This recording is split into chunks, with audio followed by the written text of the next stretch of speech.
Mighty fine redneck engineering here. Hey tubers, welcome back for another adventure. I picked up a load of pallet wood, I'll show you that, but I needed a way of doing storage such that it's mouse proof and up off the floor to keep it away from dampness, and storage up on top and all that. And I kind of came up with this, I'm going to call it a redneck dresser. Right, these things slide right out, right? You can slide them out far enough where you can look inside of them, see what you have. I personally recommend labeling them, right? I went with 6. This whole thing is relatively small. It's only 30 inches deep. It's about 52 inches tall, about 46 inches wide, right? And for that, I got these 6 27-gallon totes worth of storage, all ready to go. I could put winter clothing in here, summer clothing in here. I could put various projects and all. It keeps the mice out of it. I would not put a crazy amount of weight in them, right? The bottom of the totes aren't all that crazy strong, but you could see for a storage solution this really works. So now that you've looked at it, stay tuned. I'll show you how to build it. My only investment, totes, which at about 10 bucks each, that's $60, and a bunch of decking hardware, Phillips heads. So that's all it took to put it together.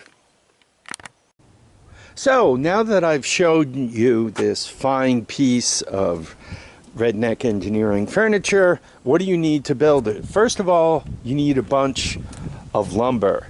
I'm feeling a little cheap these days, so I went with pallet wood. Next, you're going to need your totes, and there you see them.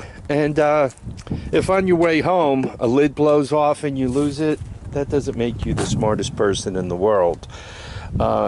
Not that that's what happened, but that's what I think happened, because I'm one lid short. Also a couple of cards short of a full deck.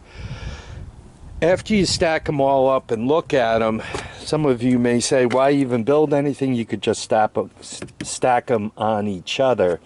Unfortunately, if you put any weight in here as the years pass, this will break.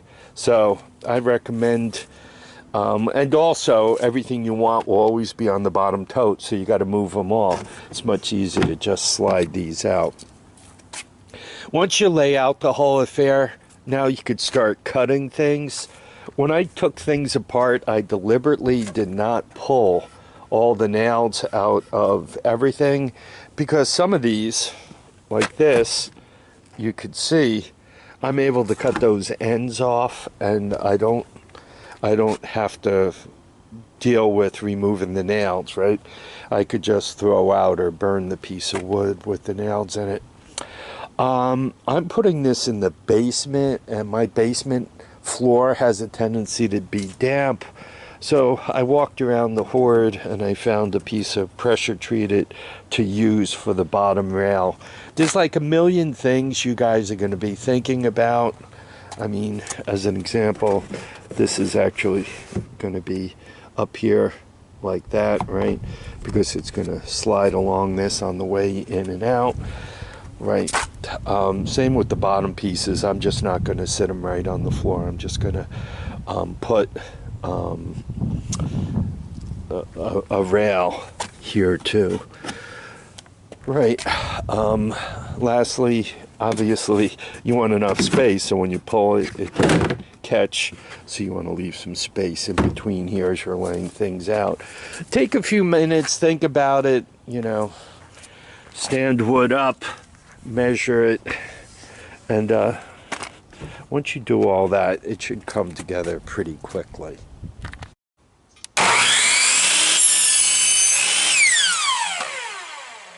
Any day you get to use a chop saw is a good day. By the way, when you use a chop saw, protect your fingers, protect your eyes, and make sure you kind of keep things clean. Just stacking up your cutoffs. Really makes a big difference, especially when you're using pallet wood and you're cutting off pieces where there might be nails. Also, pay attention that your blade doesn't grab a nail and put it into your nose. Ask me how I know that could be done. So I went with 27-gallon totes. You guys could read that. Home Depot, 10 bucks. I'm sure you could get them from Amazon and Lowe's and everybody else. Anyway, so these are about 30 inches deep, and that's going to be the top.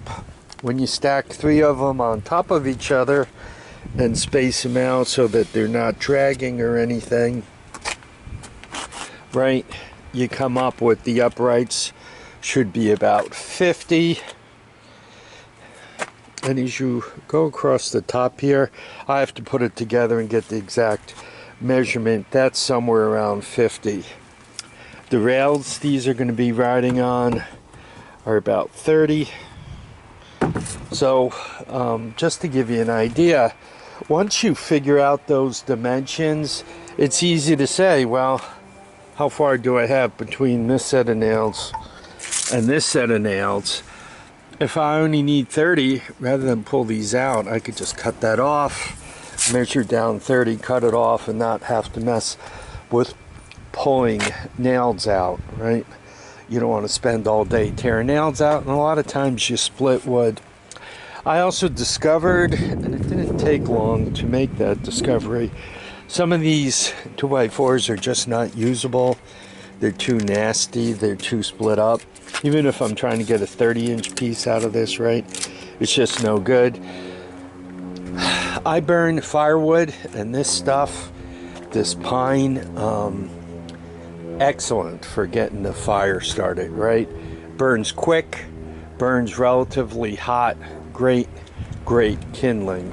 I want to get all this processed, my stuff built, and then that'll allow me to get rid of this. You guys thought I was just bringing home all this pallet wood for my own amusement or for firewood. Actually, I planned on using it for making this this piece of storage furniture. Best redneck engineering I've put together in a while. I hope you guys enjoyed this video.